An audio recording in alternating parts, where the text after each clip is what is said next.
Aleluia.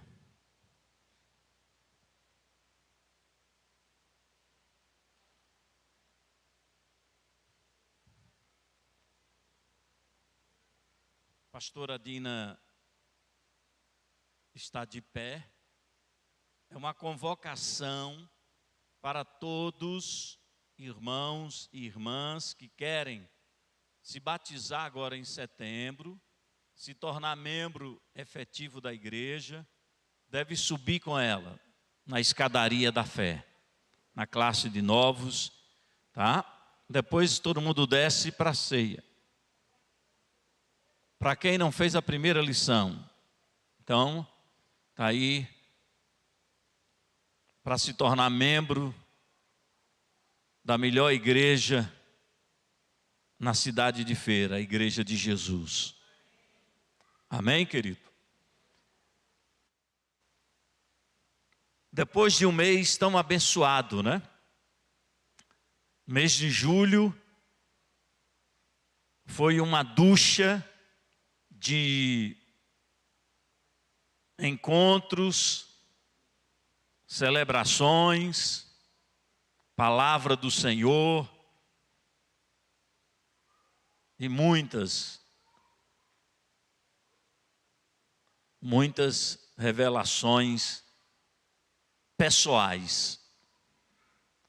Eu quero dar uma sugestão para quem tem tempo e vai tirar aí um dia de folga, para que dê uma olhada em toda a programação do mês de julho da Filadélfia, que está lá no canal da IBF, no YouTube, e pegue desde o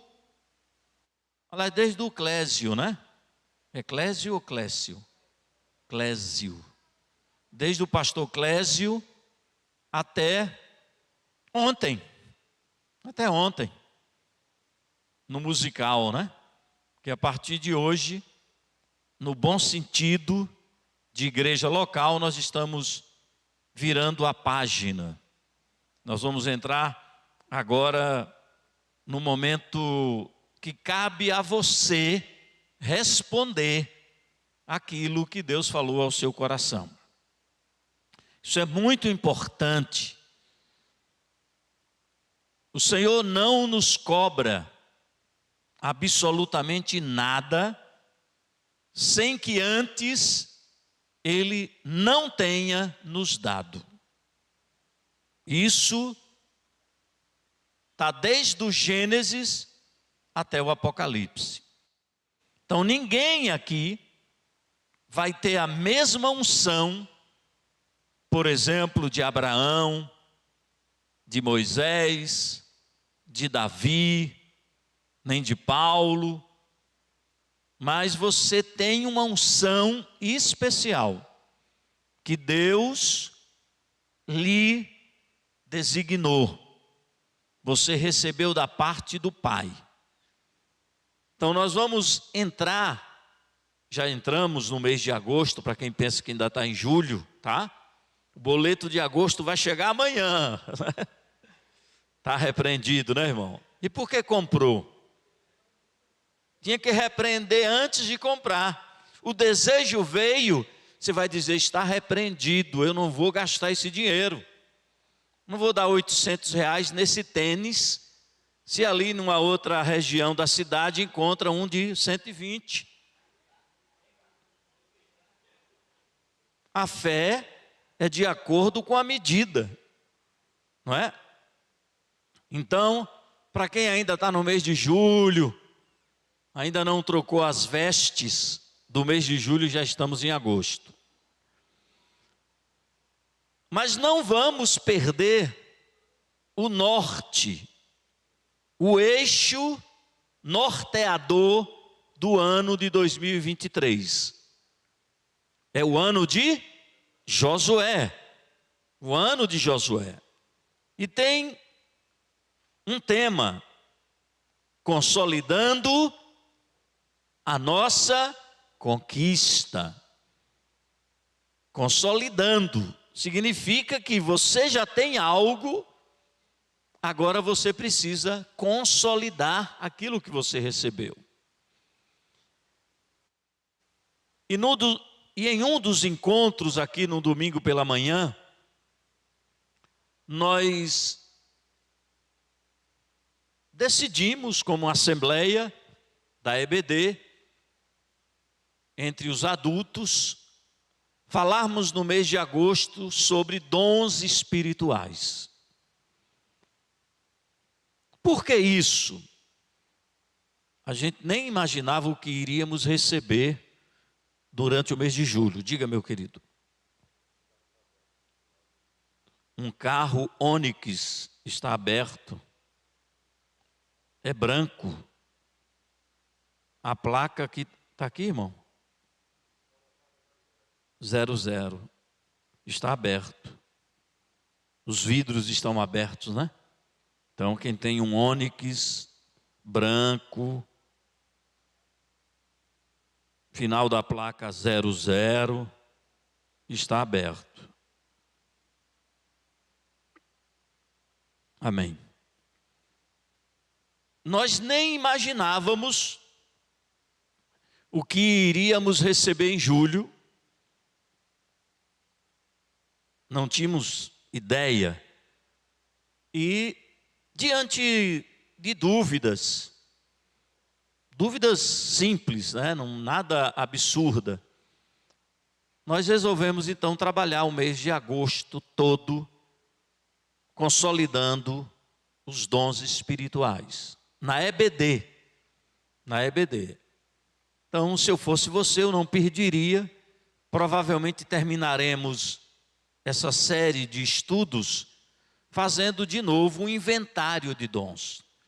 Porque é importante que você entenda, não apenas que Deus ama você e que você tem um lugar no corpo de Cristo, mas entenda qual é a sua função, para não se sentir de modo algum inferior a ninguém.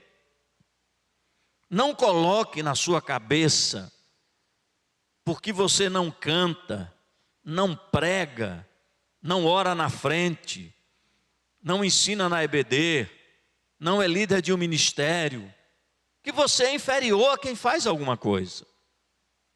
Não pense isso. Então você vai aprender a partir de hoje. Hoje é a aula magna. Ainda tem isso? A aula magna? Existe.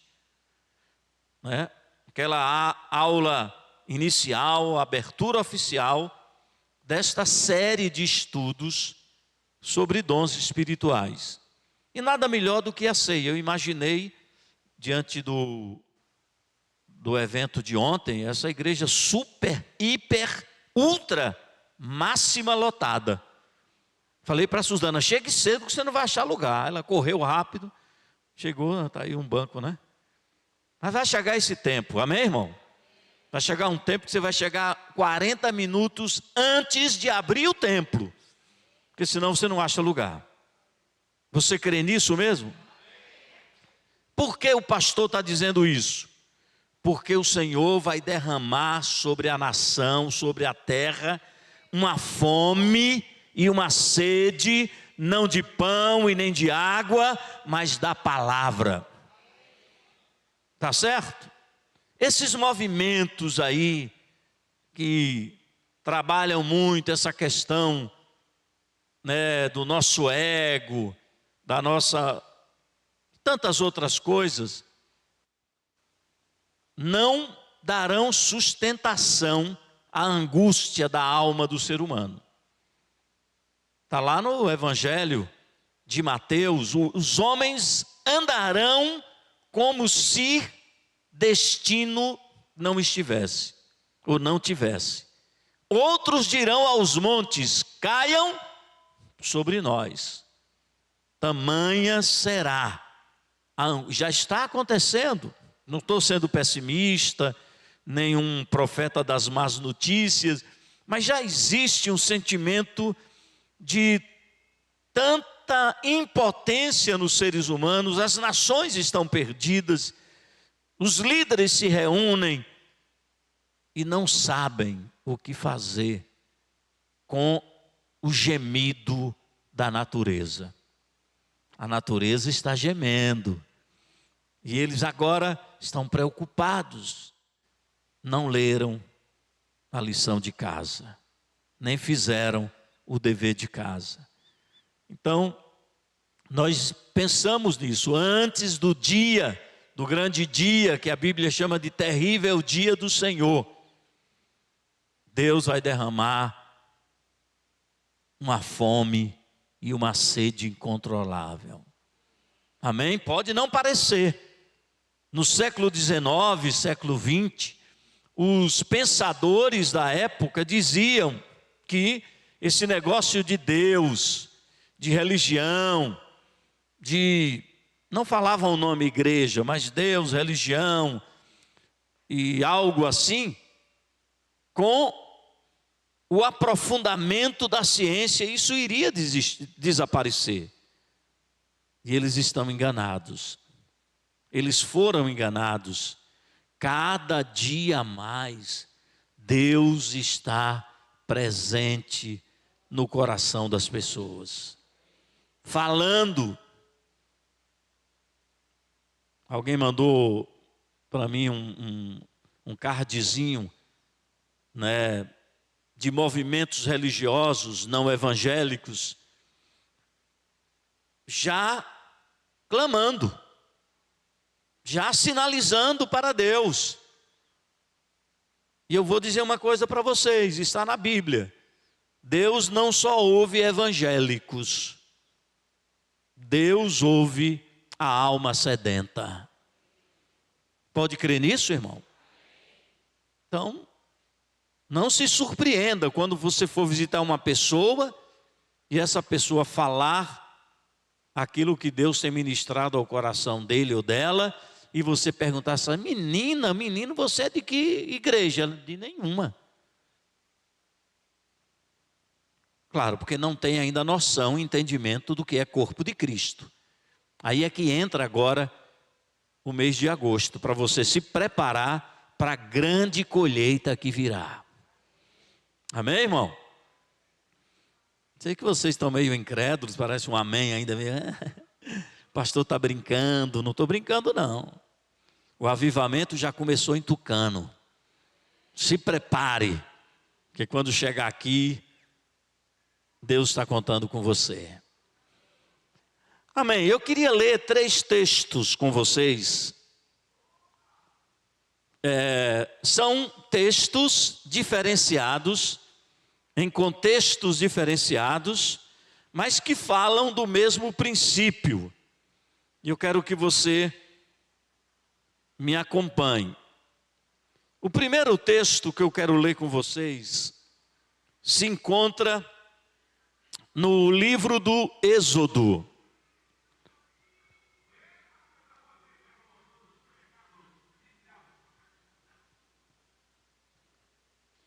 Êxodo, capítulo 19,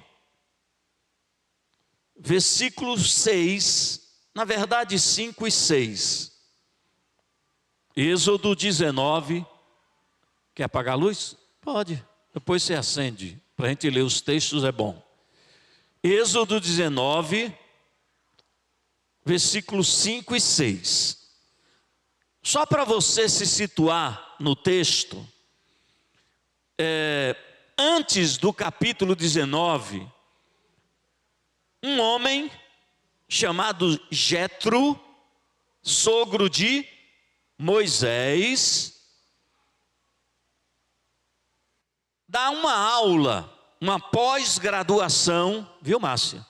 Em administração de pessoas, em RH. Jetro chegou e se assustou com a fila do INSS, aliás não, da Procuradoria, também não, do gabinete de Moisés no deserto. Jetro disse: que é isso? Que fila é essa? Porque Moisés lida com as relações interpessoais.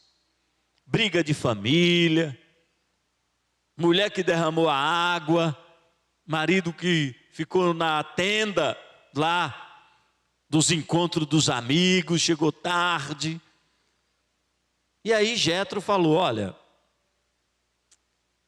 Moisés está fazendo uma coisa errada. É muita gente para atender. O povo cansa, tem uma fila e uma ficha, Eronilson, para pegar. Começa de manhã, termina à noite. Então ele chama Moisés de dar uma aula. Ele tem um critério, Jetro tem uma lista, tem um pré-requisito do currículo de vida desses homens, que Moisés deveria escolher para ajudá-lo no ministério.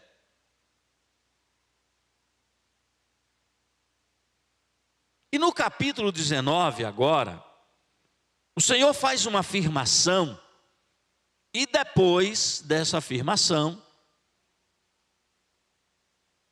juntou ao conselho de Jetro: olha, se você tem uma boa ideia, não jogue fora.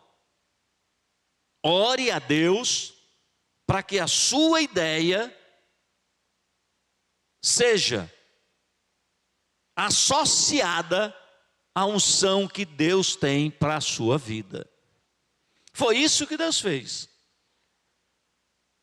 No livro do Êxodo, o Senhor diz: olha, Moisés, você está com a equipe boa, você vai construir agora um tabernáculo, mas eu derramarei do meu espírito para certos homens e mulheres. Eles terão habilidades, sabedoria e conhecimento para formar e fazer e conservar e cuidar do tabernáculo. Então a nossa competência, se é que temos, a nossa formação, os dons e habilidades, nós oferecemos a Deus e Ele derrama sobre nós o seu Espírito e nos capacita para o exercício dos dons. Amém? Então você precisa entender isso. E aí, o Senhor diz agora em Êxodo 19:5, olha o que Deus fala, está na sua Bíblia: agora, se ouvirdes a minha voz e obedecerdes a minha aliança, condicional, sereis como um tesouro pessoal. A gente não tem dimensão dessa palavra. Tesouro pessoal, o Deus de toda a riqueza, o Deus do ouro e da prata, chama esse povo de quê? Tesouro pessoal. Amém? Para Deus, pessoas são mais importantes do que coisas. E para você? Dentre todas as nações, ainda que toda a terra seja minha propriedade. Olha o que Deus está dizendo. Ele não faz acepção de pessoas. O Senhor está dizendo para Moisés: eu escolhi um povo. Esse povo será meu tesouro pessoal. Mas eu não só tenho esse povo, toda a terra me pertence. Amém? Então o Senhor não excluiu ninguém. O Senhor não rejeitou as nações da terra. Não, Ele escolheu um povo para chamar a atenção de toda a terra. Sabe quando você gosta de alguém? Primeira vez que eu vi Suzana, lá no galpão ali antigo, né? Na Fernando de São Paulo, ela estava com um vestidinho azul. E lá na minha terra tem um slogan: de azul me leve para tu. Para quem já passou dos 60 anos sabe disso, né? Quantos anos eu falei? Meu Deus do céu. Bom, 60 semanas.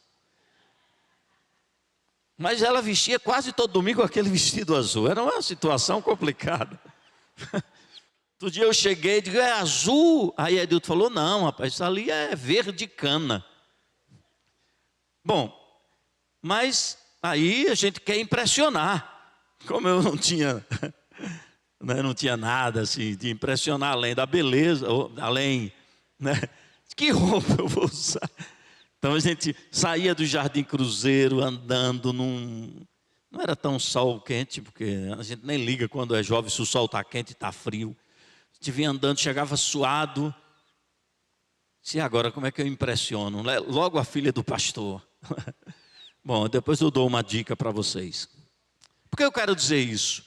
Porque você se coloca numa posição estratégica para chamar a atenção de quem você gosta. Não foi assim, Jobs? Quando você viu, não é? Amém, irmão? Cuide bem do presente que Deus lhe deu, viu?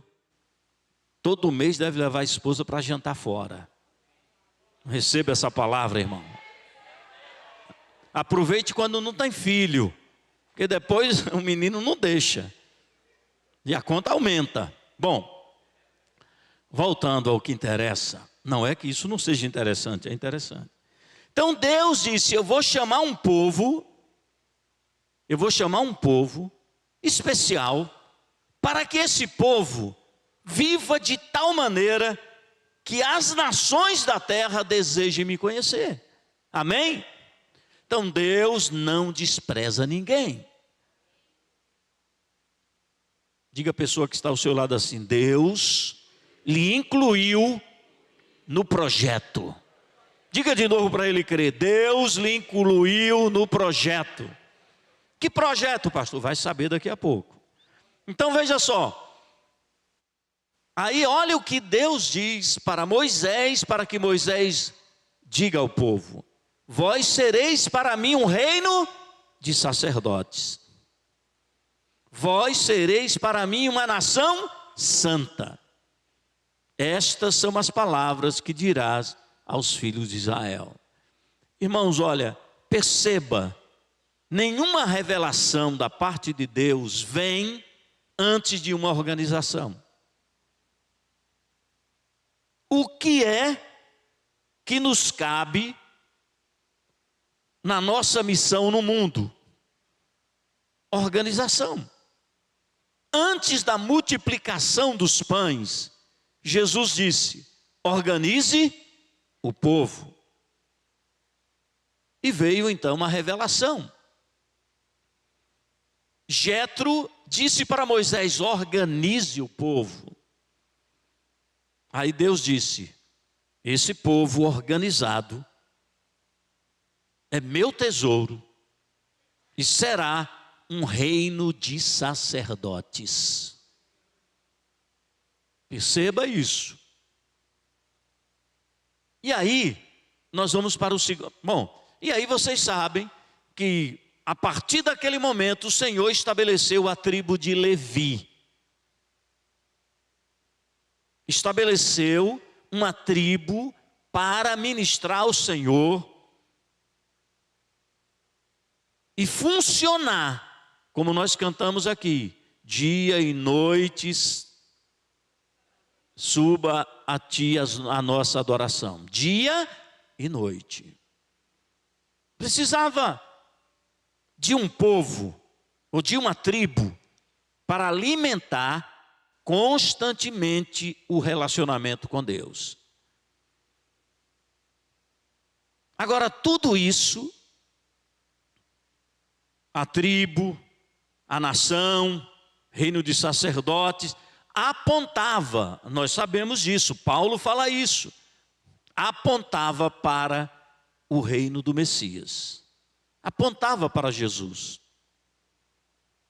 Então aquela tribo de Levi, escolhida por Deus, ela funcionou teve o seu tempo, o seu espaço, o seu ministério, até o dia que Deus trouxe o mistério que estava escondido, que segundo Paulo é Cristo. É Cristo. Tem uma outra passagem, como Deus é didático, pedagógico, ele vai falar lá no primeiro livro de Samuel, abra sua Bíblia, capítulo 2, versículo 28. Aí, meu irmão, olha o que Deus vai dizer. Aí já é um outro contexto. Anos depois, o sacerdócio estabelecido, o tabernáculo funcionando, chega um momento que o Senhor precisou trazer à memória por que Deus escolheu a tribo de Levi. E Deus vai falar a um sacerdote, um homem já idoso.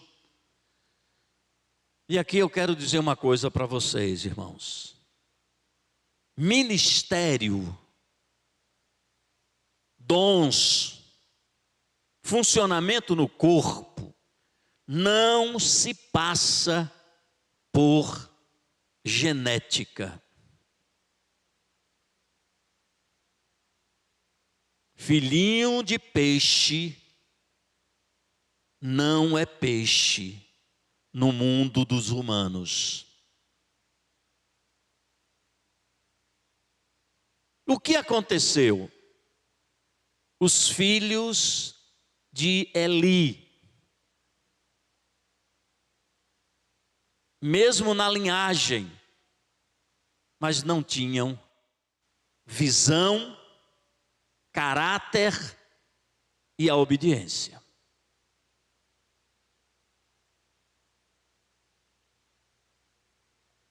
E a gente sabe aqui, provavelmente, não é que Eli tenha relaxado na educação dos filhos. É que os filhos não levaram a sério o legado que o pai entregou para eles. Irmãos, nós somos diferentes.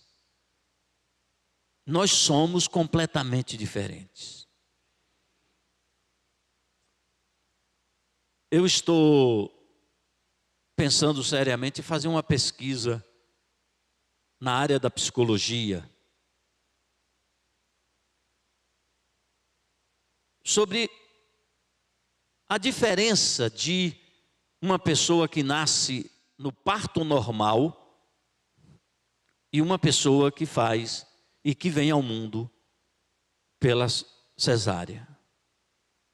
Uma coisa é você sair por vontade própria. Segundo a minha mãe, ela ainda adolescente, já com o sétimo, eu era o sétimo. Fui o sétimo, não é? Sétimo filho. Eu acho que ela estava lavando roupa, alguma coisa, quando sentiu que um volume desceu. Ela olhou e falou: oi? Parece que foi assim. Parece que foi uma coisa rápida. Por isso que eu sou assim sempre rápido, já notaram? Sim, não é? É diferente o modo como você é concebido. É muito diferente. Nós sabemos hoje. Isso não nos torna pior ou melhor. Nós somos diferentes. A maneira como encaramos o mundo, a nossa formação. Então, eu estou dizendo isso por quê?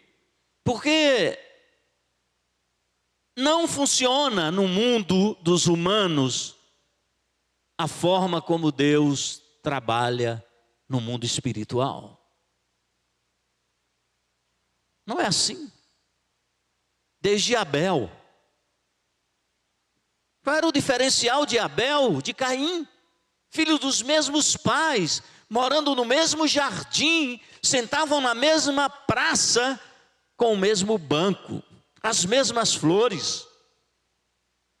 Tinham tudo, num condomínio fechado, cercado de pomares. Mas o Caim, um dia acordou virado, não é? E viu alguma coisa, sentiu alguma coisa, deu lugar a alguma coisa que Abel não sentiu, não viu, ou se sentiu e viu, não deu lugar. Nós somos assim. Você entra no ambiente e sai, não nota nada. Se vai com alguém que você não viu, não, você não viu, não vi. Rapaz, você viu como estava sujo? Não, eu estava olhando para as pessoas. Tem gente que olha tudo. Nós somos diferentes. O que aconteceu com Eli? Olha o que ele recebe do Senhor. Samuel, primeiro livro de Samuel 2:28. Eu escolhi dentre todas as tribos de Israel para ser o meu sacerdote entre o povo. Agora, que eu quero que você pense nessas palavras do Senhor para Eli. Sacerdote entre o povo, para, em primeiro lugar, ministrar onde? No meu altar. Depois, para queimar o meu incenso. Depois, para trazer o colete sacerdotal diante de mim, sem mácula. 3 coisas que nós vamos falar hoje de manhã. Presta atenção. Deus escolheu a tribo de Levi. Deus está falando com Eli. Eu tinha isto em mente quando eu escolhi essa tribo. E você faz parte dessa linhagem, mas você não valorizou. Seus filhos não valorizaram. Eu vou cortar. Decidiu o Senhor. Ele exalta, ele abate.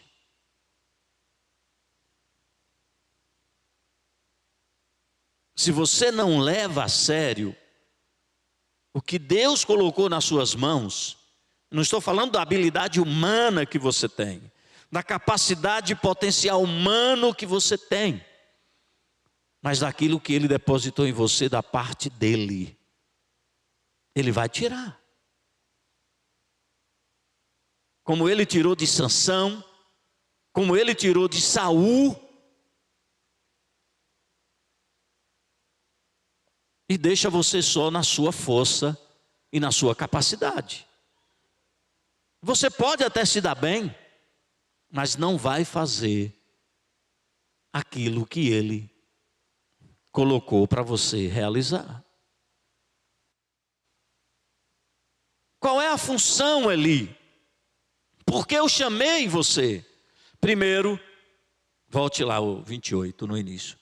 Para ministrar no meu altar.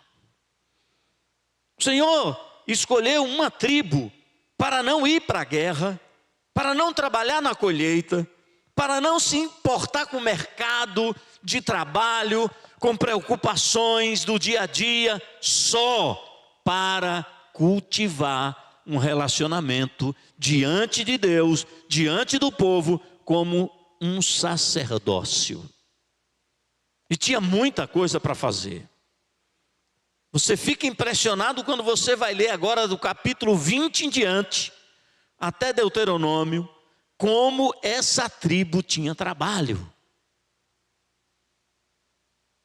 Era tanto trabalho que tinha jornadas, e tinha um tempo de atividade ministerial sacerdotal. Tinha muita gente, mas tinha muito trabalho. Aí eu quero ler o terceiro texto para aplicar o que eu quero compartilhar com vocês.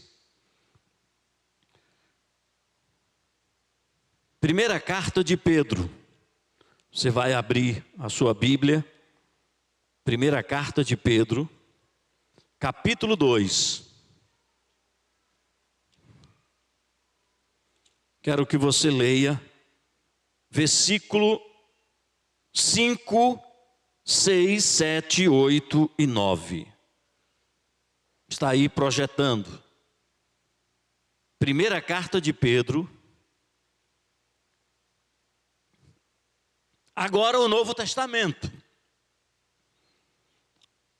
O Senhor revela isso ao coração de Pedro. Primeira carta de Pedro, capítulo 2, versículo 5.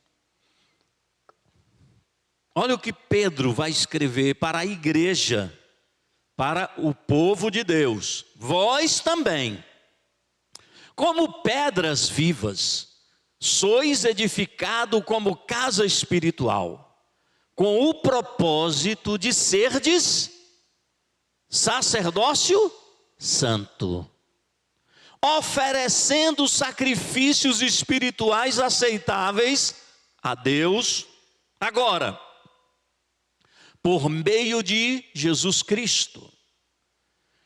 Porquanto, assim está registrado na Escritura: eis que ponho em Sião uma pedra angular, escolhida e preciosa, e aquele que nela deposita sua confiança jamais será envergonhado. Assim sendo, para vós, os que crerdes, ela, a pedra angular, é preciosa, mas para os que não creem, a pedra que os construtores rejeitaram tornou-se a principal pedra angular, e a pedra de tropeço e rocha que causa queda. Porquanto aqueles que não creem tropeçam na palavra, por serem desobedientes. Todavia, para isso também foram destinados. Agora o versículo 9. Porém, vós, os que creem, os que estão em Cristo. Bem-vindo, irmão. Chegou atrasado, hein? Seu lugar está ali, ó, sentadinho. Versículo 9. Vós sois o quê? Geração eleita, sacerdócio real, nação, povo de propriedade exclusiva de Deus. Amém? Cujo propósito é proclamar as grandezas daquele que vos convocou das trevas para a sua maravilhosa luz. Amém? Olhe para mim. Eu sei que Tião é bonito, mas olhem para mim. Perceba uma coisa. Da mesma maneira como o Senhor falou no livro do Êxodo, repetiu em Samuel, Pedro traz a mesma revelação. Amém? E agora, o que nós vamos fazer com o que recebemos do Senhor? Com essa carga de revelação que nós temos. Pedro está dizendo isso, não para uma igreja sentadinha como nós estamos. Pedro estava dizendo isso para uma igreja que estava fugindo, espalhada em 5 regiões da Ásia Menor, com medo e a fúria de Nero, com medo e a fúria dos judeus, com medo e a fúria dos pagãos. Quem perseguiu a igreja no primeiro século? O Estado, na figura de Nero, os pagãos, na figura dos povos que não aceitaram e nem confessaram Jesus, e os judeus, na figura da religião. Depois você associa isso por revelação. Se foi assim no início, provavelmente será assim no final. E aí, querido e querida, eu queria falar com você nesta manhã, ainda tem um tempinho, sobre consolidando. Se você é líder, recebeu uma agenda sem nada escrito, uma agenda com a folha em branco, foi a melhor estratégia que Deus fez com você. O Senhor lhe deu uma folha em branco, para que você anote tudo o que Ele falar para você. Amém? Então, consolidando o sacerdócio de todos os crentes. Essa palavra que o Senhor deu em Êxodo, repetiu, eu repeti, eu li em primeiro livro de Samuel, e volta na primeira carta de Pedro. Essa palavra é um princípio eterno, mas foi durante muito tempo esquecido pela igreja. Na história da igreja, a igreja criou um púlpito. Não existia púlpito, mas a igreja criou um púlpito. A igreja criou uma equipe. E na história da igreja, a igreja disse: a partir de agora, ninguém vai se aproximar de Deus se não for mediada pela classe sacerdotal.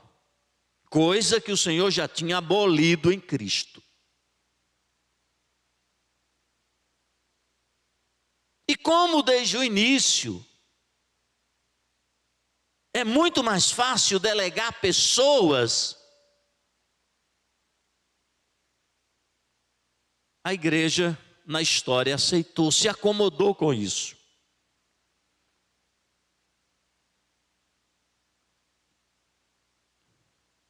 Constantino, provavelmente, fez uma adaptação. Assim como as nações e as religiões da nossa época têm sacerdotes, sacerdotisas, ritos, imagem. Vamos incorporar.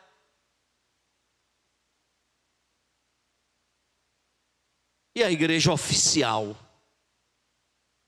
aceitou tudo isso. Mas a igreja de Cristo, a igreja na sua essência, sempre caminhou pela palavra. Mas na história eles disseram: não basta apenas a palavra, é necessário que além da Bíblia vocês tenham um manual de normas, de critérios. E a igreja oficial foi incorporando. E o que Deus disse lá em Êxodo, repetiu para Eli, confirmou em Pedro, foi esquecido durante muito tempo. A liturgia começou a ser uma liturgia numa língua oficial. E você ia para as reuniões da igreja oficial e nem entendia o que o sacerdote falava. Não era uma língua estranha. Era uma língua oficial. Mas num determinado dia, alguém dentro da igreja oficial, chamado Martinho Lutero, lendo as Escrituras, ouvindo Deus, disse: sabe, a Bíblia diz que a salvação é pela graça, mediante a fé. Não vem de obras para que ninguém se glorie. Ninguém pode me garantir o céu e ninguém pode me tirar do céu. e escreveu 95 teses sobre a importância do retorno às Escrituras. O que aconteceu? A igreja oficial mandou ele embora, mas a reforma aconteceu. Amém? O retorno às Escrituras. Só a fé, só a graça, só a Escritura. E traduziu do latim a Bíblia para a língua da sua nação, a língua popular. Por isso que você está com a Bíblia hoje, claro. O que é isso? É o retorno às Escrituras. E nesse movimento de reforma, Lutero disse: cada crente é um sacerdote. Mas ele não desprezou os ministérios. O que vai acontecer, como nós temos dificuldade de se equilibrar também nessa área, nós saímos de um extremo, de um clericalismo, e estamos vivendo um tempo de desigrejados.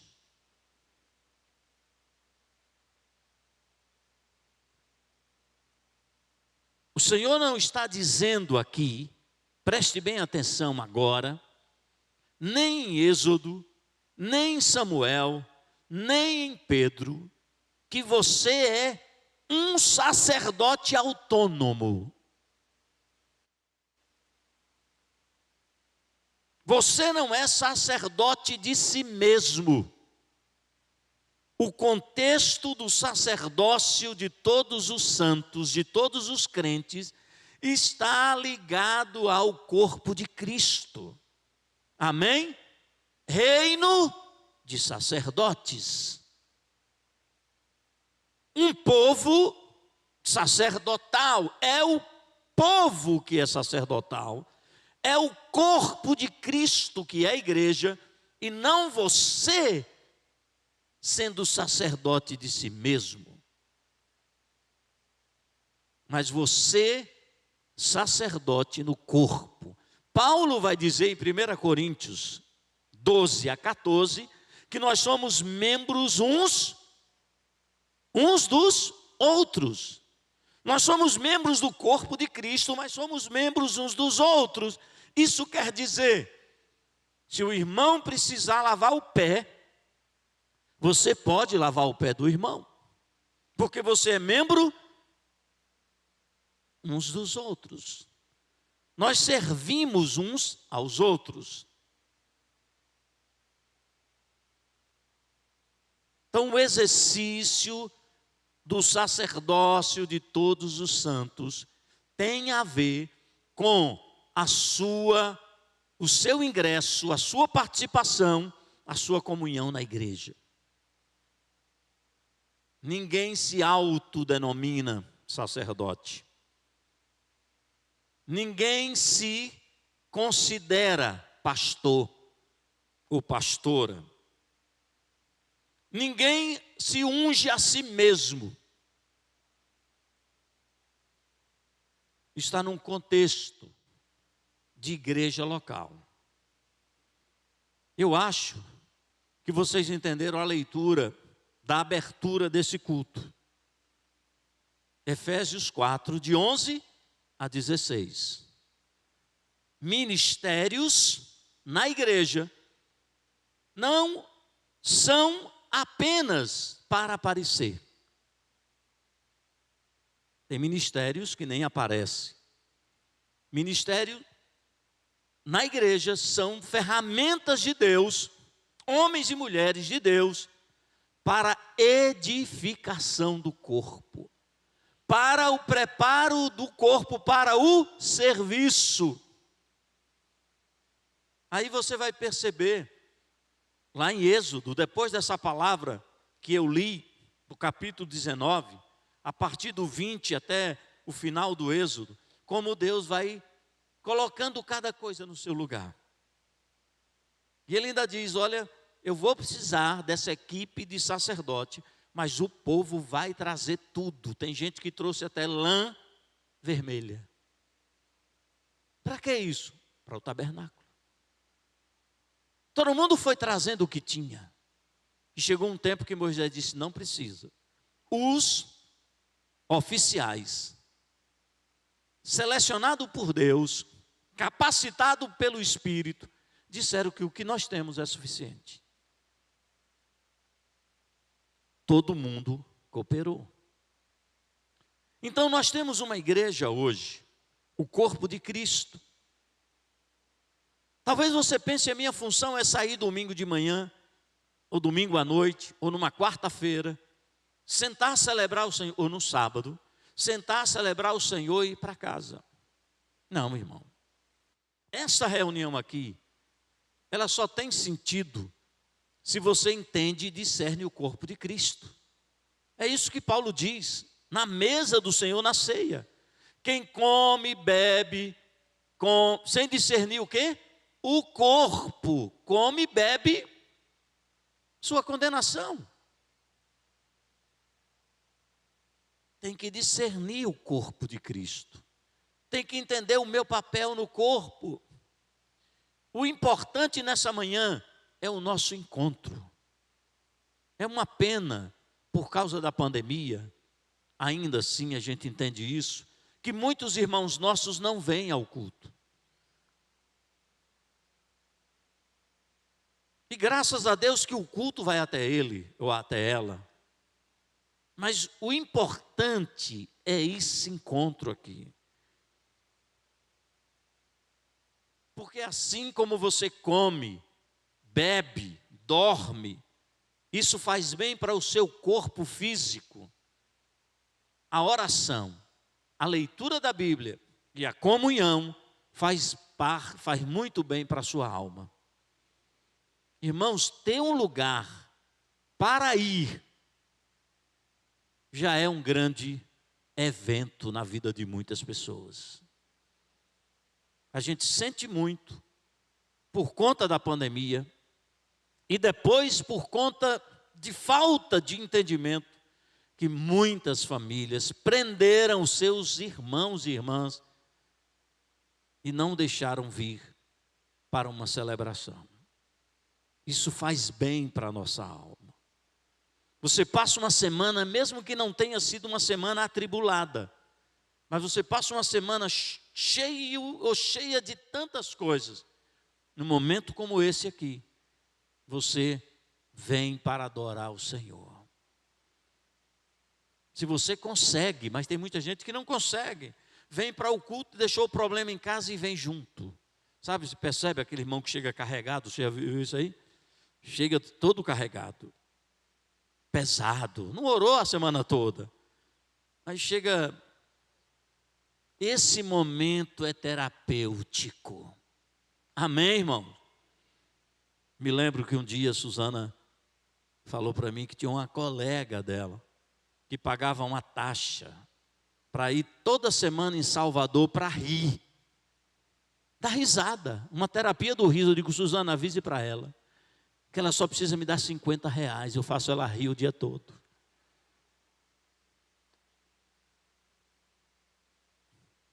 Ah, eu não tenho motivo para rir. Tem. A alegria do Senhor. Fico impressionado como Deus é maravilhoso, né? Eu não sei se é verdade o que eu li. Posso estar passando uma coisa aqui que não... Pastor Adivânio depois corrige no sermão dele. Ele vai dizer: o pastor Antônio José falou isso aqui, mas eu quero corrigir, não é bem isso. Segundo os outros, o Canadá era, não sei se ainda é, a nação mais triste, devido ao frio, uma parte do Canadá. Você sabe que foi lá que começou a unção do riso? O povo chegava no templo e já caía na risada. Alguém disse: mas que sentido tem isso? Deus faz coisas que não tem sentido para mim e para você, mas tem sentido para quem teve o sentido aberto. É assim que Deus faz. Por que a nação brasileira, segundo alguns, será a maior nação missionária do mundo? Porque todo mundo gosta do Pelé, todo mundo gosta do futebol, todo mundo gosta da música, todo mundo gosta do brasileiro. E mais ainda, quem nasceu em Tucano, o mundo ama. Tem até um partido político que botou o Tucano como o seu mascote. Tem, a sua cidade tem um mascote? A minha tem, é um tucano. Amém, irmãos? Vamos voltar lá, meu irmão, para o segundo texto. Primeiro livro de Samuel, capítulo 2, versículo 28. Anote tudo, que é importante isso. Vamos meditar nesta manhã. Faltam 20 minutos para a gente começar a ceia, mas não se preocupe.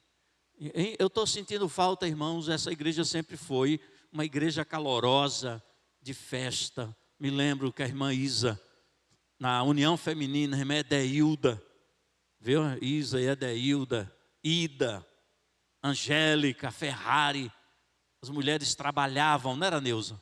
Era torta, bolinho, pastel, tudo era festa aqui nessa igreja. Na cidade antes era conhecida como uma igreja festeira. E nós perdemos esse sentimento do café da manhã. Agora, em setembro, nós vamos fazer uma ceia bem grande com café da manhã. No aniversário e inauguração dos banheiros. Amém, irmão? Vamos fazer lá do lado aí, já está ficando bonito. Só falta bater... Não, já bateu a laje, não é? Nivaldo vai dar uma informação. Vamos fazer um café da manhã. Você vai trazer o que você tem de melhor, preparado em casa. A gente vai batizar o povo e vamos tomar um café. Ou a gente toma o café e batiza o povo, a ordem não interessa, o importante é a comunhão. Amém? Se prepare para isso, Deus vai colocar no coração, já sei, eu vi um monte de bolinho aí, ó, assim, ó. Não só bolo, traz outra coisa, caldo, café, não é? Não é, minha irmã? A gente já está na terceira idade comendo só bolo, fica todo embolado. Primeiro, vamos lá. Eu escolhi dentre as nações, dentre as tribos de Israel, para ser o meu sacerdote entre o povo. Primeira coisa que o Senhor diz a Eli, qual é? Ministrar no meu altar. O que significa isso? O que é que Deus estava lembrando a Eli, que os filhos de Eli não valorizaram, desprezaram esse ministério? Vocês sabem que esse altar, que está lá em Êxodo, no livro do Êxodo, no livro de Levítico, esse era o altar aonde o sacerdote oferecia o sacrifício. Mas como eu disse para vocês, esse altar levítico, propriamente dito, já não existe. Mas o que ficou? O princípio. Nós somos uma nação sacerdotal, um povo sacerdotal. E o Senhor espera de nós, na nossa missão no mundo, que ofereçamos a Ele um tipo de sacrifício. Mas esse sacrifício não é o que você está pensando. Eu estou aqui acabado, eu estou aqui doente, mas eu tenho que me sacrificar. Não é isso que Deus está dizendo para você. Não é vir para o templo, para reunião como essa, com má vontade, sacrificando. Não é assim. Não é isso que Deus quer. Você percebe que a gente só quer oferecer a Deus a coisa meia chata? Não é verdade? A gente oferece a Deus, eu me acabo, mas eu vou. Não é isso. Deus quer que você faça para Ele com alegria. Amém? Dê o melhor dia para Ele. Dê o melhor horário para Ele. O Senhor disse para Eli: eu escolhi vocês para que o altar tenha sempre fogo, tenha sempre sacrifício, tenha sempre a adoração. E não era qualquer tipo, não era qualquer animal, não era qualquer pessoa, não era de qualquer jeito. O Senhor organizou o tabernáculo com tanta beleza, que você vai encontrar na Bíblia, você tem que ler isso. É uma leitura até chata, você é tanto metro, é tanta pedra, é tanto pano. Tudo isso representava a beleza de Cristo naquele lugar.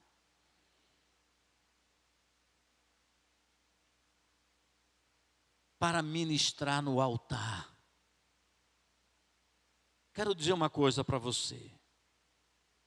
O altar mudou de lugar. O altar mudou de geografia.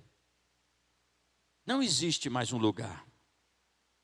A mulher samaritana disse para Jesus: aonde é melhor? É lá ou aqui? Aqui ou acolá? Jesus disse: olha, mulher, isso já passou. Chegou a hora. E que não é lá nem aqui. É aqui. A geografia foi mudada. Olha aqui para mim. Anote isso que é verdade. Deus não tem lugares sagrados. Deus não tem lugares santos. Deus tem pessoas santas. Você entendeu isso? Por que nós não estamos fazendo romaria para um determinado lugar? Aquele lugar é santo. Não, você é santo, porque o santo habita em você. Diga isso para a pessoa que está ao seu lado: você é santo. Amém? A geografia mudou. Como é que Deus quer de nós agora? Você é o altar. Romanos 12. Romanos 12, abra esse entendimento. O sacrifício é vivo, santo e agradável a Deus, que é o seu entendimento, quem eu sou nele. O sacerdócio de todos os crentes. Você tem um altar. O Espírito Santo se move em você. Quero que valorize o que você tem. Você é um ser, você é alguém tão importante para Deus. Amém? Agora é isso. Isso é maravilhoso, amém? Mas requer de nós uma consciência de pecado. Hebreus, no capítulo 10, diz que aquele levítico do Antigo Testamento, aquele sacerdote que oferecia animais, é tão inferior ao sacrifício de Jesus. Isso requer de nós uma consciência maior. Se aquele espaço sagrado, como um testemunho do pecado do ser humano e apontando para o sacrifício de Jesus, o Senhor disse: levem a sério, senão vocês serão cortados. Quanto mais agora você, seu corpo é templo do Espírito Santo. Qual deve ser a sua consciência? Você é o altar do sacrifício. Mas não é um que fede. Nós vamos falar sobre isso.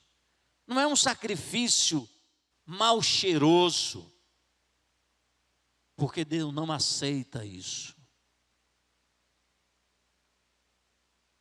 O Senhor diz: para ministrar no meu altar.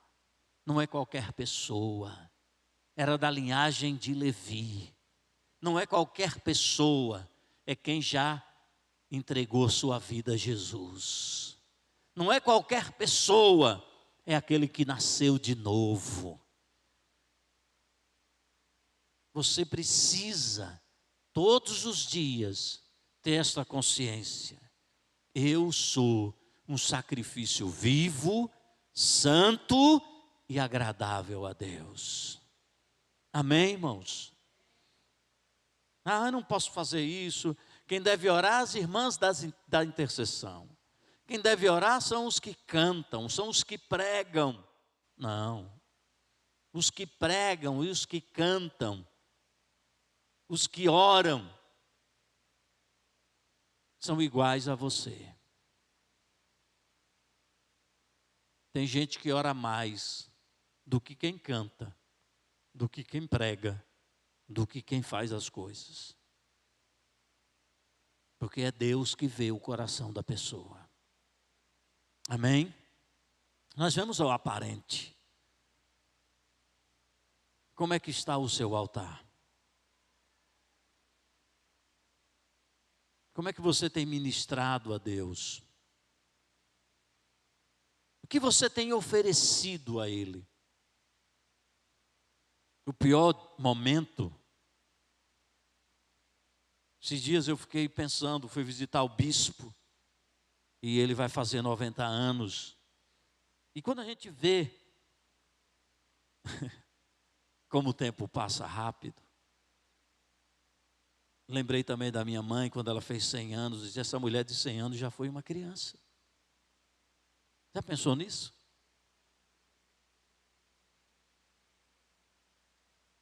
Esse homem de quase 90 anos foi um menino. Soltou pipa, correu. E eu fiquei pensando, como ele sempre gostava de dizer, e gosta ainda, né? Tenho muita lenha para queimar.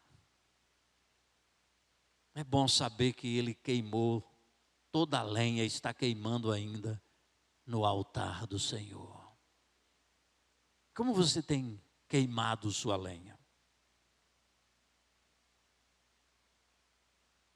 Agradeço a Deus porque, dentre os meus colegas, da minha terra e da minha geração, com 8 anos, o pastor bateu a Bíblia, o Novo Testamento, só o Novo Testamento. Se eu tivesse discernimento, eu ia dizer, bata a Bíblia toda. E de lá para cá, não me aprumei mais no mundo. Já tinha sido laçado por Deus. E comigo vieram muitos. Talvez a gente pense como a apresentação de ontem, né? A gente quer fazer tudo primeiro, vou curtir primeiro. Quero fazer isso depois, quando eu já estiver com a vida arrumada. Arrumada? A vida toda desarrumada. Porque o que você pensa que é certo diante de Deus, está tudo errado. O melhor lugar é nele. Amém? Mas eu estou com ele. Não, não está com ele, é nele. Jesus diz, eu e o Pai somos um. Como é que você está ministrando no altar? Tem tanta coisa que a gente poderia falar do ministério levítico. Como o animal era examinado. A forma, Moisés recebe do Senhor, Moisés tem que ter uma equipe antes para examinar o animal. Não o sacerdote nem vai olhar mais para o animal, ele já vem abatido por uma equipe que examina. Como é que está o coração do ofertante? Por que ele oferece? Tinha todo um rito, ninguém entra de qualquer maneira. Eu escolhi vocês, Eli, para isso. Tem algo mais precioso do que isso, Eli? O Senhor te escolheu para isso, irmão. O que é que você está fazendo com os dons que você recebeu? Deus é uma agenda na sua vida só no final de semana, essa agenda precisa ser rasgada. Você não precisa ter agenda, Ele é a sua agenda.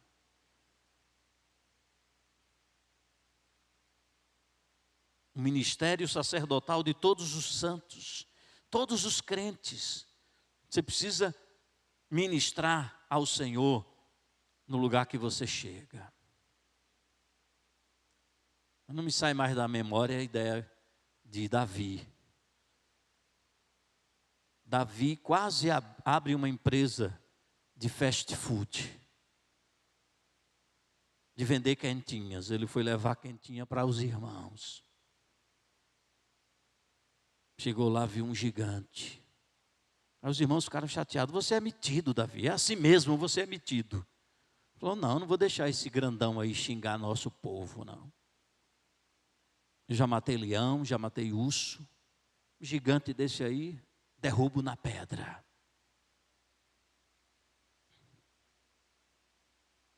Pare de ficar levando quentinha para os irmãos.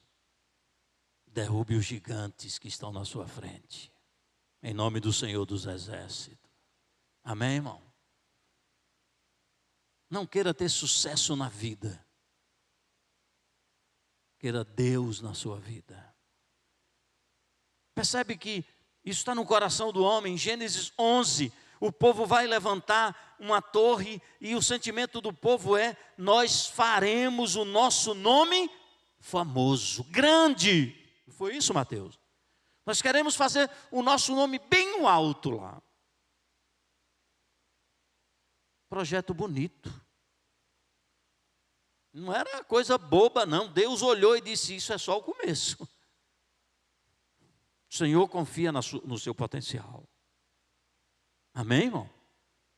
Diga à pessoa que está ao seu lado: Deus confia no seu potencial. Diga: tem coisa de Deus em você. Tem gente que nem diz, nem olha para a pessoa.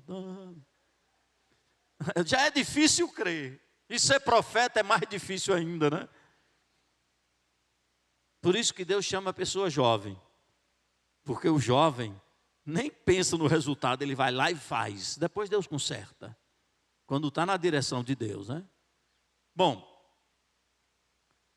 pense nisso. O Senhor te preparou, tem algo de Deus em você, uma unção maravilhosa. O que é que você tem feito? Vamos construir uma torre? Vai ficar bem famoso? Aí Deus confundiu a língua. Não é tempo de construir torre ainda.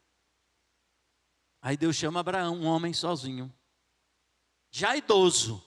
Vou fazer seu nome famoso. Não, fiquei sabendo de uma torre que o Senhor destruiu, como é que vai fazer meu nome famoso? Porque tudo que a gente levanta em nosso braço, Deus precisa derrubar para fazer do jeito dele. Amém? Amém, irmão? É assim. Você pode estar pensando que está fazendo a coisa certa. Preguei na pastora Nina uma vez. Não é do jeito certo. É do jeito de Deus. Amém, irmão? Não tem jeito certo. Que jeito é certo? Não tem. O jeito é de Deus. Ele dá jeito. Até na nossa vida, né? Então é importante isso. Segundo, vamos lá, senão a gente termina meio-dia. O sacerdócio de todos os santos implica em ministrar no altar. Depois, o que é que tem aí? Queimar meu incenso. O que é isso, irmão? Coisa boa, né? Você sabe que pode parecer absurdo. A gente tem que entender que o diabo não criou nada. O diabo não é dono de nada. O diabo não inventou nada. Ele é uma cópia.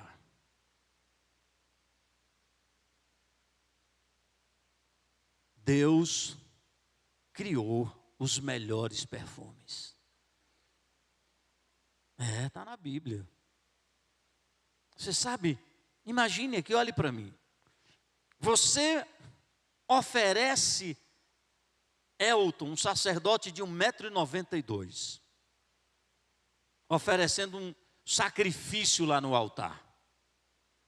Todo dia, o dia todo, 365 dias no ano, não pode deixar o fogo apagar. Só carne, só oferece. E o cheiro disso depois? Sangue derramado, hein? Você mata uma galinha, depois as músicas... Faz zoado a música? A partir de hoje ela faz. Né? Então imagine o mau cheiro daquele sangue, daqueles animais dali. Tinha gente só... E tinha um outro grupo, só perfume. Só incenso. Não pode deixar de queimar incenso. Por quê?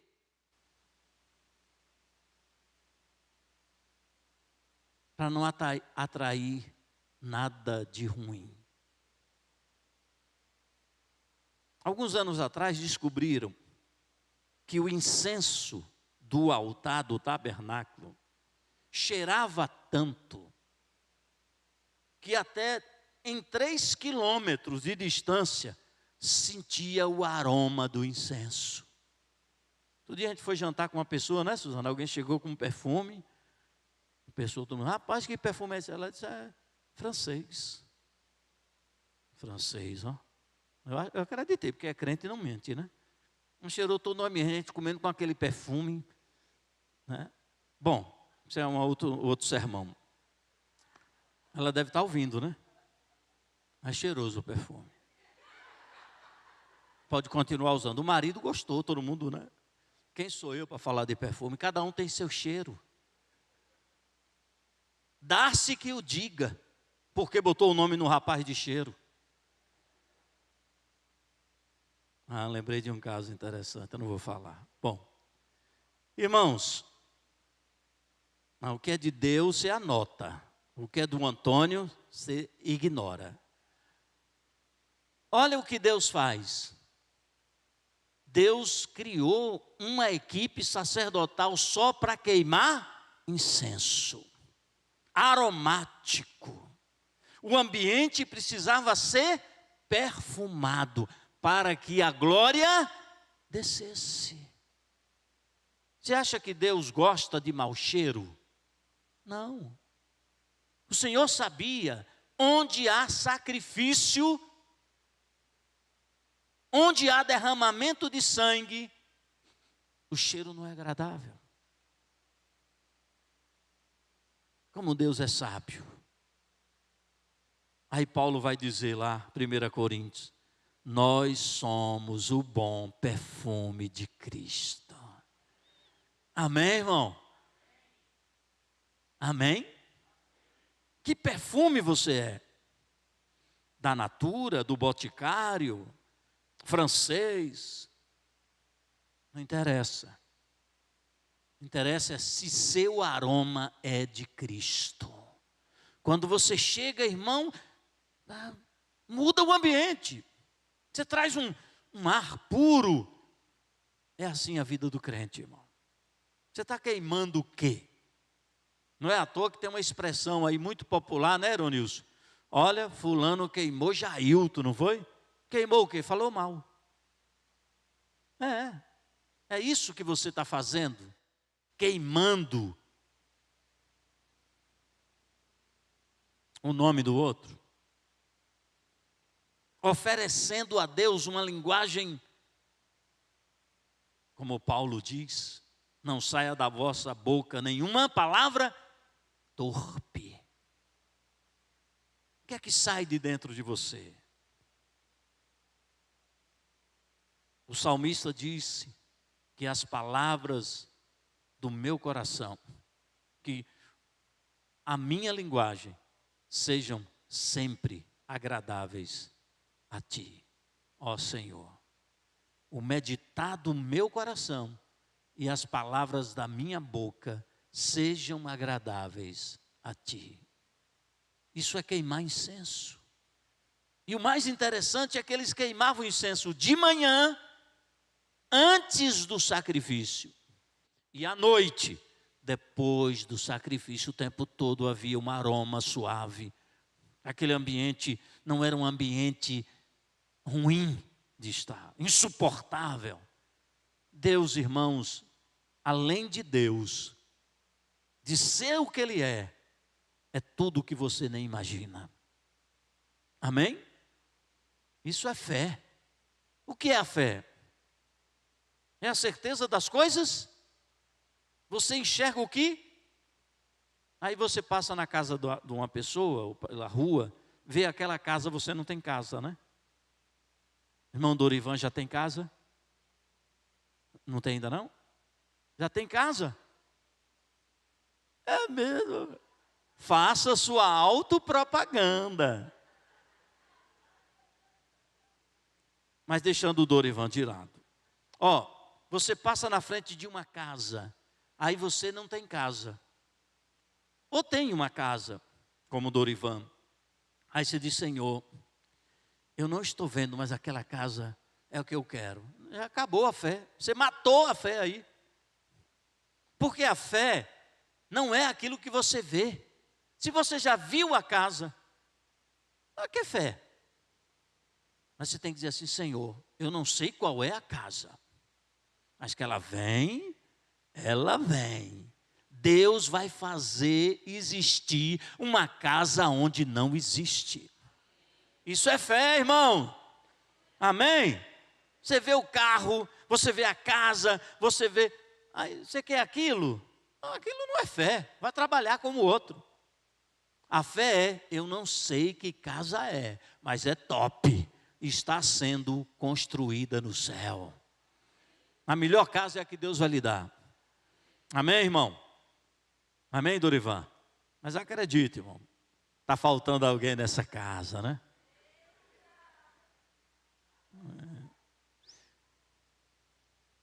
Você é um queimador de incenso, é uma queimadora de incenso. O que significa isso, minha irmã? Toda vez que você conversar com alguém, quando você sair, a pessoa vai dizer assim, que pena. Porque ele ou ela traz tanta coisa boa, não é, minha irmã? Aquela visita que você não quer que vá embora, né? Tem alguns que você ora. Diz, Senhor, obrigado porque ele veio, mas já está na hora. Não é? Antigamente, o pastor visitava, o povo gostava da visita do pastor, a gente fala assim, irmão, e aí? Quando é? Eu não sei, eu ligo para o irmão, viu? O pastor fica esperando a ligação. Não é, meu irmão? Para terminar agora, último ponto. Sobre o sacerdócio de todos os crentes. Primeiro, para ministrar no altar. Segundo, para queimar meu perfume. Deus deu ali, você vai ver em Êxodo e em Levítico, os aromas que Deus... Onde tem? Vai lá, está ali, vai lá buscar. Uma equipe só para pesquisar isso. Por isso que tinha muito trabalho para o sacerdote. E o terceiro, para trazer o quê? O colete sacerdotal. Não se apresente diante de mim com mãos vazias.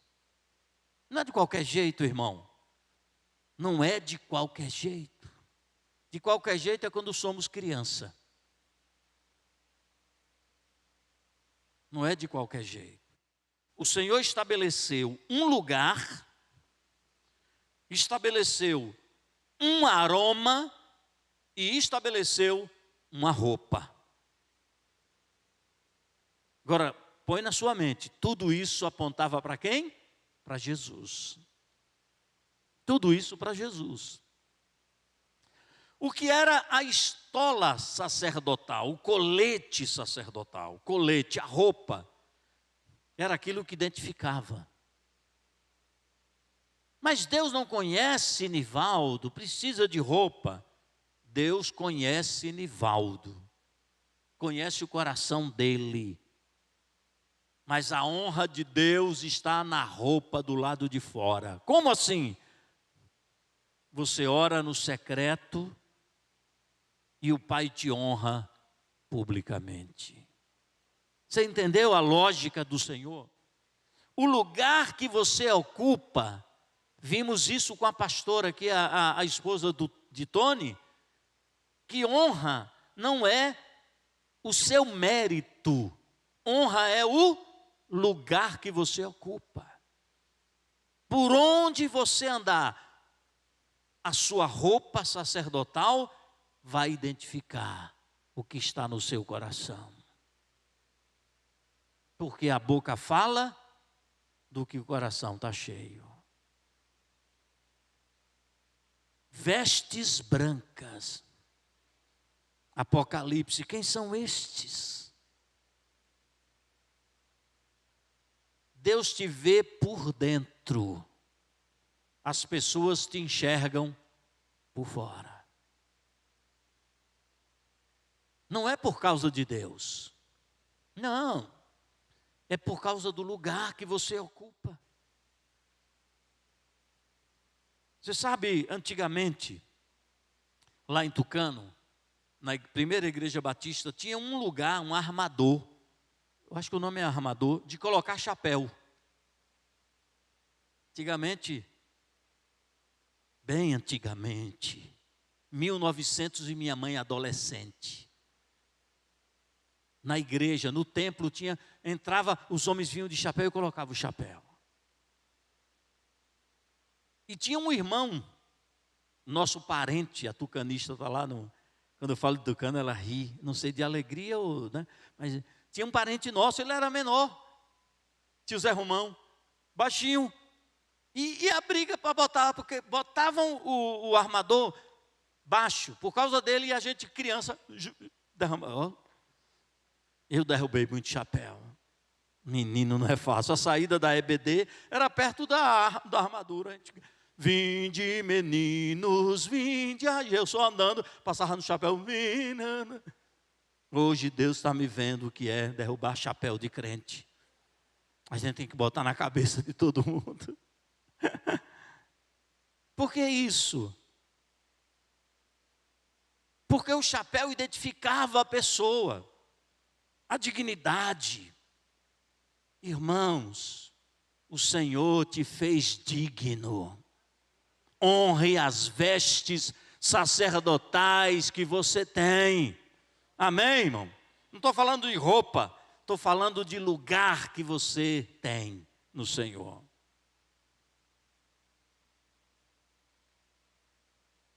Ninguém vai se apresentar diante de mim sem o colete sacerdotal. Davi era um homem de Deus tremendo, né? Davi comeu pão sacerdotal, ninguém falou nada. Vestiu a roupa sacerdotal naquele momento mais difícil e Deus falou para ele, não tem problema. Você é um tipo de Jesus. Se Davi fez isso, imagine nós em Cristo, irmãos. Como é que você tem se apresentado diante de Deus? De qualquer jeito, não. Ele sabe, ele vê o coração. Eu fico imaginando quando Jessé recebeu a notícia, Samuel está vindo aí com um óleo ungido. Para quê? Para ungir um dos seus filhos rei. Imagine, irmão. Olha, Jessé já honrava Saul. A gente se perde nos mínimos. Você lê um versículo e nem liga. Mas o segredo está aí. Jessé honrava Saul. Quando você valoriza, não é inveja. Quando você valoriza o que o outro tem de Deus, Deus deposita também em você. Mas quando você zomba o que o outro tem de Deus, você não vai alcançar graça, entendimento e nem unção da parte do Senhor. Por isso que ele disse, não toque nos meus ungidos. Quem se levanta contra a igreja, se levanta contra o noivo.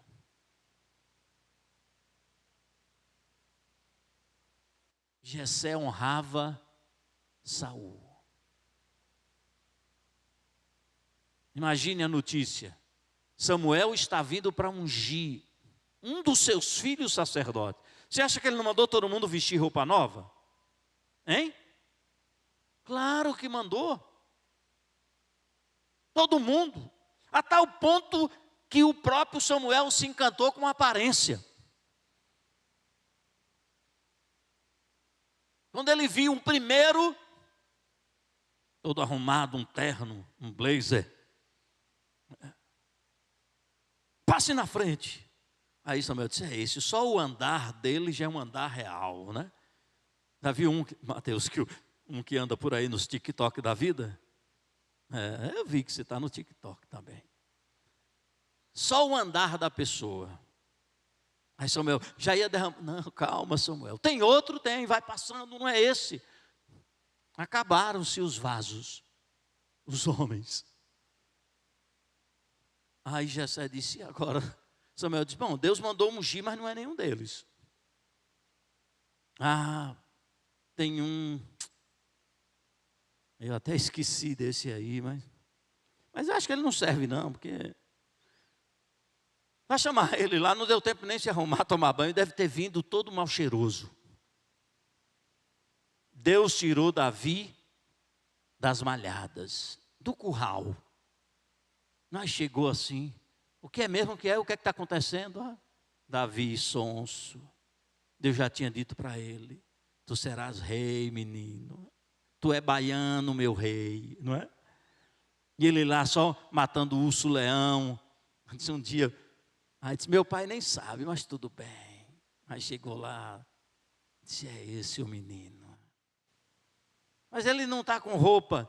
Eu estou vendo o coração dele, Samuel. Esse aí tem um coração de rei. Como é que está a veste do teu coração? É real? Você sabe que uma coisa boa que você deve guardar na sua memória. Desde criança eu falo para vocês que eu anotava frases de lameira de caminhão. É isso, Aronilson? Frases de lameira de caminhão. E eu sempre anotei o que falavam sobre mim. Eu anotei na memória.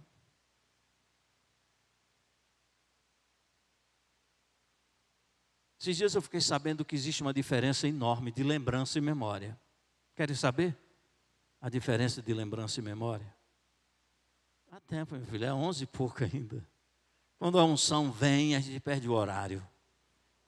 Deus atrasa o ônibus por causa da unção, amém, irmão? Amém? Deus atrasa. Josué orou e o sol não vai queimar seu jantar. O jantar não mesmo, é o almoço. Eu quero trazer à memória aquilo que me dá. E a lembrança? Sabe? Memória é uma coisa. Lembrança é outra diferente. Todo mundo tem lembrança. Mas nem todo mundo tem memória. Como assim? Lembrança é aquilo que você não esquece. E memória? Aquilo que você faz questão de lembrar. Então, tudo que disseram sobre mim, coisa boa, eu faço questão de lembrar. Me lembro quando saí de um culto aqui, o pastor Edivaldo convidou um pregador, inauguração do templo novo, saímos do galpão lá e viemos para cá. Um homem me parou, o preletor, e me disse 3 coisas. Guardei no meu coração. Assim como Maria tinha memória. Está lá na Bíblia. Tudo que ela via sobre Jesus, guardava no coração. Tem muita gente que vive em função de lembrança. Nunca esqueci o que ele falou para mim, nunca esqueci. É só lembrança. Quando a crise bateu no profeta do Senhor, chamado Jeremias. Ele disse: eu quero trazer à memória, eu não quero esquecer aquilo que me traz esperança. As memórias são dolorosas? São. Ou as lembranças são dolorosas? São. Mas a memória cura. Cura. Que o Senhor lhe dê boas memórias. Não é à toa que Suzana criou o memorial. Amém. Para elogiar, porque ela está olhando que o tempo está passando. Seja um negociador do tempo. Consolidando o sacerdócio de todos os crentes. Primeiro, tenha um altar na sua vida. Seja um edificador de altares. Segundo, seja o bom perfume de Cristo. Queime incenso. Não deixe que o mau cheiro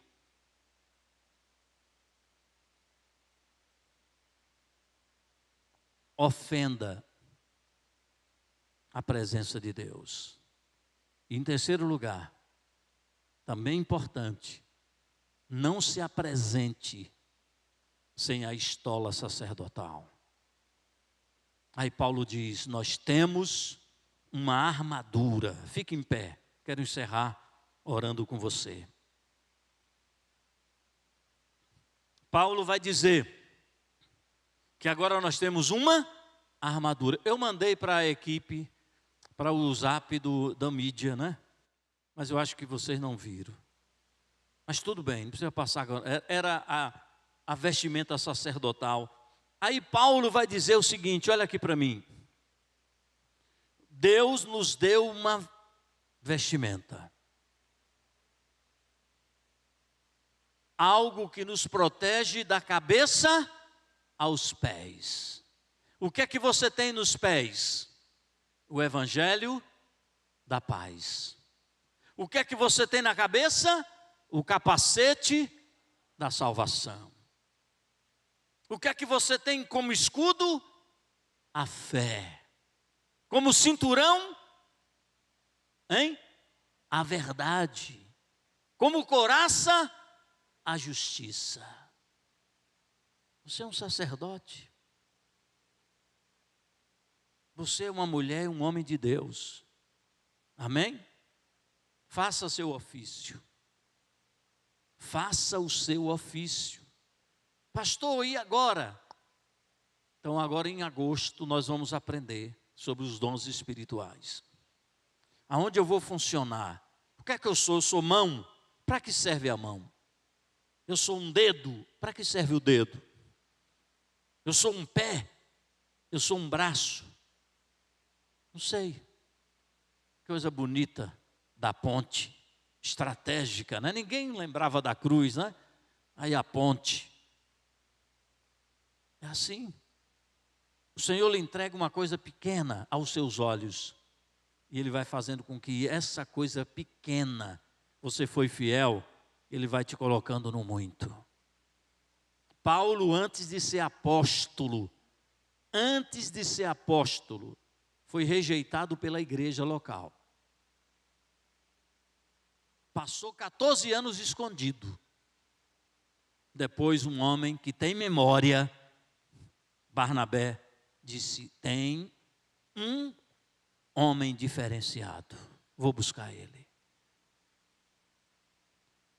Feche os seus olhos. Queria ministrar ao Senhor, Mateus, um cântico. Lembra dele? Nas asas do Espírito, diante do trono. Tem aí na relação. Enquanto os levitas procuram isso, você vai fechar os seus olhos e deixar só os levitas operarem aí a nossa máquina. Você que está em casa também, você é muito importante, você tem um ministério, você tem um chamado, você está num propósito. Quero que você ore, por favor, em nome de Jesus. Pai, nós queremos te agradecer nesta manhã pela oportunidade que estamos tendo. Quantos desejaram e quantos desejam acordarem vivos, saudáveis,